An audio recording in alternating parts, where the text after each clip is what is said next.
Welcome to This Explainer. Today, we're diving into a true crime case that has just absolutely gripped the nation. We're talking about a young Pune businessman's deadly fall, a massive wedding that never happened, and how police peeled back the layers of a so-called tragic accident to find a chilling, highly calculated conspiracy. Let's get right into what the sources reveal about the mystery at Lohgad Fort. Picture this. It's June 18, 2026 at Lohgad Fort. If you don't know it, it's this historic, rugged landmark in Maharashtra, famous for its breathtaking, steep drops. Now, 25-year-old Ketan Agarwal, a really successful real estate developer, plunges 400 feet down into a gorge. His 20-year-old fiancée, Saya Goyal, immediately reported it as a terrible accident. She told the local rural police that they were just out trekking, and that strong winds made Ketan lose his balance while he was taking photos. So naturally, the police initially just registered an accidental death report. In the immediate aftermath of all this, Saya posts this heartbreaking tribute on her Instagram. It had a romantic song, cute videos of the couple, and a really long caption expressing deep grief. She wrote about how he left her just one day before her birthday and mere months before their big wedding. To anyone looking, it was the absolute perfect facade of a grieving partner mourning a sudden tragic loss. But here's the thing. That facade, it did not hold up for long. Spurred on by the Agarwal family's deep suspicions, the police started to look a little closer. For one, Ketan was a highly experienced trekker. It just didn't make sense that he would simply lose his footing on a casual hike. Plus, Ketan's father pointed out something really unsettling. When Ketan's body was brought back, Sia showed absolutely zero visible sadness. No tears, no grief. That complete lack of emotion, combined with a very strange visit to the family home a few days later, made the police shift gears entirely. Suddenly, they weren't looking at an accidental slip anymore. They were looking at a premeditated murder conspiracy.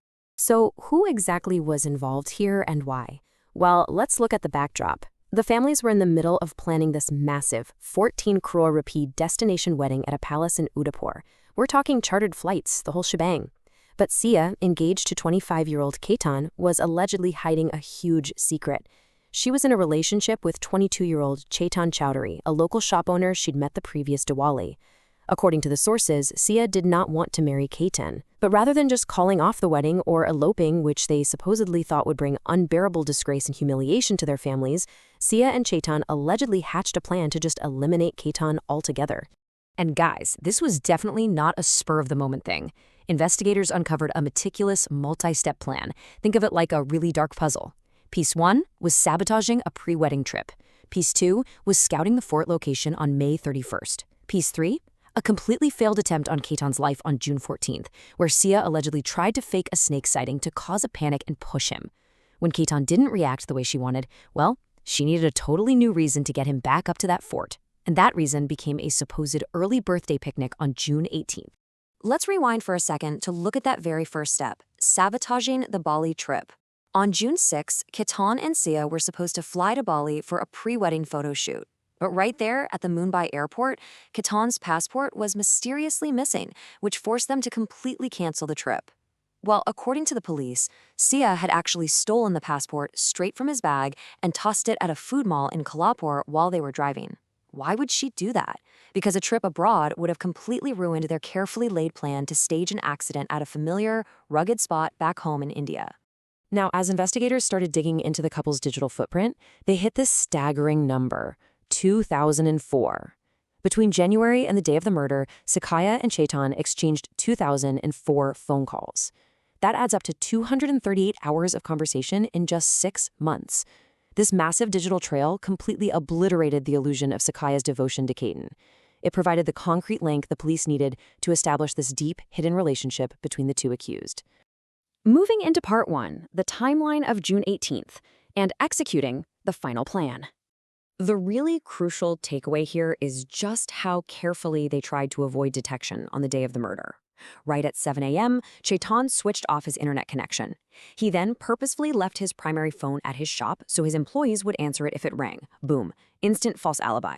He even traveled to Lohgad Fort on a scooter instead of a car, just to avoid all the toll plaza cameras. But at the fort, CCTV did catch a hooded figure following Ketan and Sia, which is super weird given the hot weather. According to the confessions detailed by the police, Sia eventually sat down. That was the prearranged signal. the moment she sat, Ketan allegedly crept up behind Ketan and pushed him into that 400-foot gorge. Up next, Part 2, Forensic and Digital Clues. How do you investigate without eyewitnesses?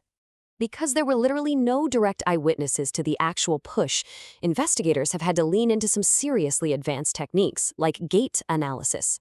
Since the figure on that CCTV was wearing a hoodie that hid their face, the police are basically recreating the footage. They're planning to have Ketan put on a similar hoodie and walk that exact same path.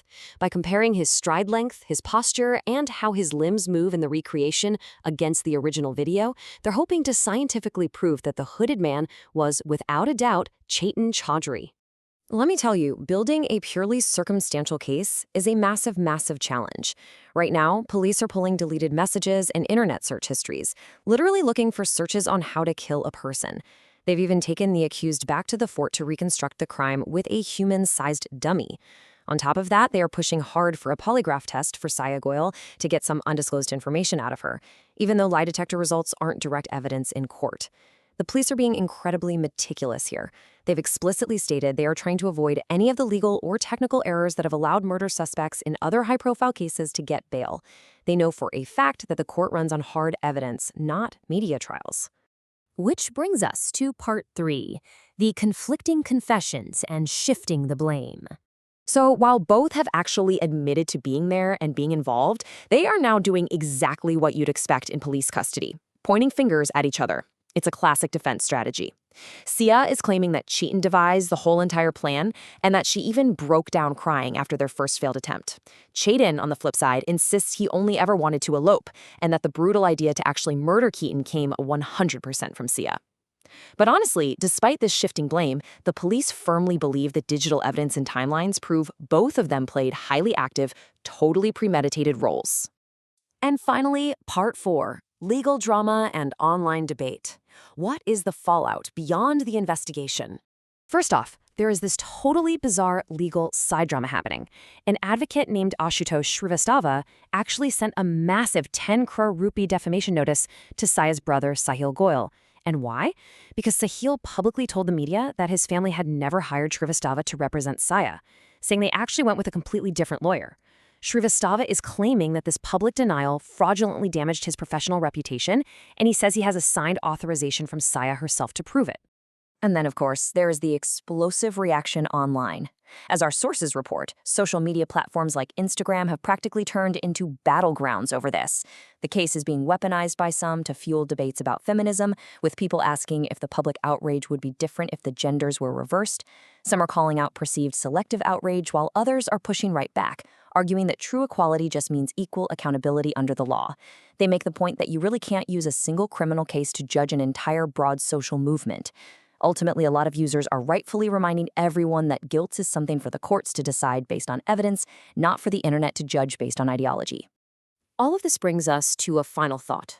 The Ketan Agarwal case is basically a masterclass in modern police work against immense odds. But it leaves us with such a compelling question.